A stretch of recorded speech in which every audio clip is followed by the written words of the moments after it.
जय श्री राधे कृष्ण भक्तों। आज हम आपको आशा भगवती व्रत की कथा सुनाने जा रहे हैं।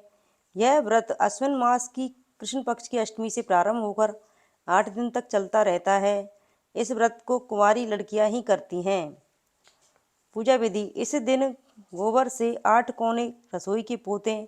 आशा भगवती की कहानी सुन 8 कोनों पर यह चीज चढ़ाएं।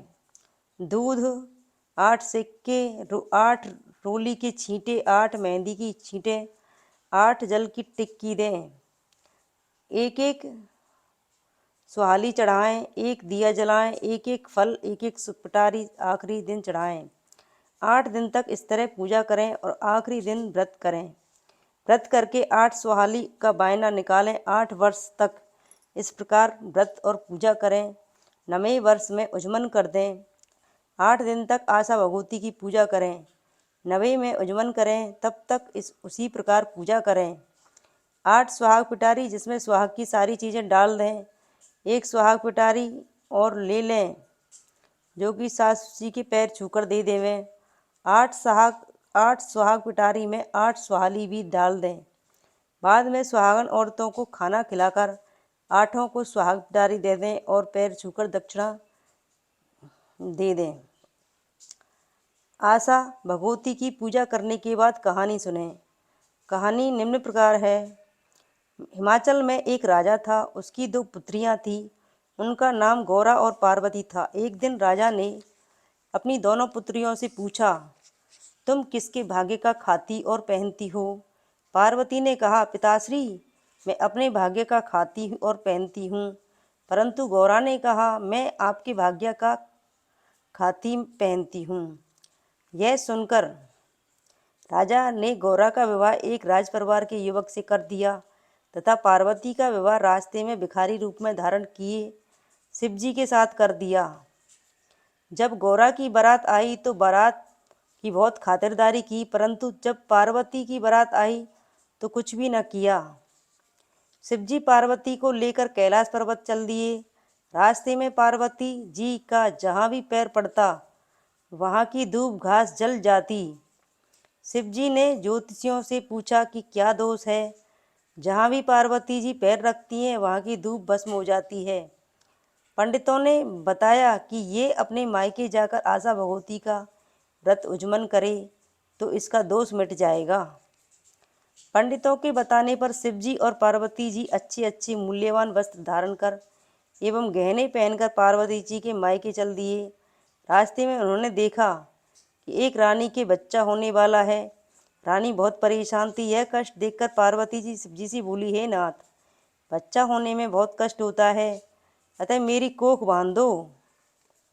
शिवजी ने समझाया कि कोख मत बंधवाओ, अन्यथा पीछे पछताओगी। कुछ आगे चले तो देखा कि एक घोड़ी के बच्चा हो रहा है।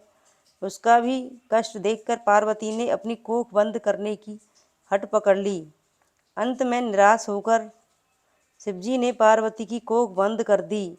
इसके बाद वे आगे की ओर चले। पार्वती की बहन गौरा अपनी ससुराल में बहुत दुखी थी। इधर पार्वती ने अपने मायके पहुंचने पर मायके वालों ने पार्वती को पहचानने से इनकार कर दिया। जब पार्वती ने अपना नाम बताया तो राजा रानी बहुत खुश हुए। राजा को अपनी कही हुई पुरानी बात याद आ गई। राजा ने पार्वती से पुनः पूछा कि तू किसके भाग्य का खाती है? पार्वती ने उत्तर दिया, मैं अपने भाग्य का खाती हूँ। ऐसा कहकर पार्वती अपनी भाभियों के पास चली गई। वहाँ उसकी भाभियाँ आशा भगवती का उजमन कर रही थीं। यह देखकर पार्वती जी बोली कि मेरे उजमन की कोई तैयारी नहीं है, नहीं तो मैं भी उजमन कर देती। तभी भाभियाँ बोली, तुम्हें क्या कमी है? तुम शिवजी से कहो, वह सब तैयारी कर देंगे। पार्वती जी ने शिवजी से उजमन करने के लिए सामान लाने को कहा। तब शिवजी ने पार्वती जी से कहा, यह अंगूठी ले लो, इससे जो भी मांगोगी वह तुम्हें मिल जाएगा। पार्वती जी ने उस मुद्रिका से उजमन का सामान मांगा। मुद्रिका ने तुरंत सभी सामान 9 सुहाग की पिटारी सहित ला दिया। यह सब देखकर पार्वती की भाभियों ने कहा, हम तो 8 महीने से उजमन की तैयारी कर रही थीं, तब जाकर सामान तैयार हो सका है और तुमने तो थोड़ी सी देर में ही पूरी तैयारी कर ली। सबने मिलकर व्रत किया और धूमधाम से उज्जवल किया। शिव जी ने पार्वती जी से घर चलने के लिए कहा। तब ससुर ने शंकर जी को भोजन करने के लिए बुलाया। राजा ने उन्हें सुंदर सुंदर भोजन और अनेक प्रकार की मिठाई खाने को दी। यह देखकर सब कहने लगे कि पार्वती को भिखारी के साथ ब्याह दिया था, परंतु वह तो अपने ही भाग्य से राज कर रही है। शंकर जी ने सब रसोई की वस्तुएं खाते खाते समाप्त कर दी। रसोई में थोड़ी सी पतली सब्जी बची थी। पार्वती जी ने उसी सब्जी को खाकर पानी पीकर पति के साथ घर को चल दी। रास्ते में दोनों प्राणी सुस्ताने के लिए एक पेड़ के नीचे बैठ गए। शंकर भगवान ने पार्वती जी से पूछा, तुम क्या खाकर आई हो? पार्वती जी बोली, जो आपने खाया वही मैंने खाया। परंतु शिवजी हंसने लगे और बोले, तुम तो सब्जी और पानी पीकर आई हो। तो पार्वती बोली, हे नाथ, आप तो अंतर्यामी हैं, आपने मेरी सारी पोल खोल दी। अब आगे कोई बात मत खोलना। मैंने हमेशा ससुराल की इज्जत मायके में रखी है और मायके की इज्जत ससुराल में रखी है। इसके बाद आगे चलने पर जो दूध सूख गई थी वह हरी हो गई। शंकर जी ने सोचा कि पार्वती जी का दोष मिट गया और आगे बढ़ने पर पार्वती ने देखा कि वही रानी कुआं पूजने जा रही थी। पार्वती जी ने पूछा कि महाराज यह क्या हो रहा है? तो शिवजी बोले कि यह वही रानी है जो प्रसव पीड़ा झेल रही थी। अब इसके लड़का हुआ है, इसलिए कुआं पूजने जा रही है। पार्वती जी बोली, महाराज मेरी भी कोख खोल दें।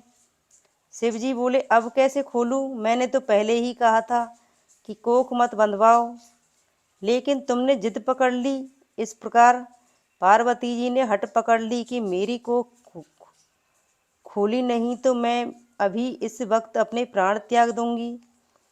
पार्वती जी का हट देखकर शिवजी ने पार्वती के मैल से गणेश जी को बनाया। पार्वती जी बहुत सारे नेक चार किए और कुआं पूजा। पार्वती जी कहने लगी कि मैं तो सुहाग बांटूंगी, तो सब जगह शोर मच गया। पार्वती जी सुहाग बांट रही हैं, जिसको लेना है ले लो। नीची जातियों की स्त्रियों तो दौड़ दौड़ कर सुहाग ले गईं, परंतु उच्च कुल की स्त्रियों को पहुंचने में देर हो गई। तब शिव जी के कहने पर पार्वती जी ने इन स्त्रियों को नाखूनों से मेहंदी, मांग सिंदूर, बिंदी में से रोली, आंखों में से काजल, चीतली अंगुली का छींटा दे दिया और उन्हें सुहाग मिल गया। इस प्रकार पार्वती जी ने सबको सुहाग दिया। हे पार्वती माता, कहानी सुनने वाले सबको अमर सुहाग देना।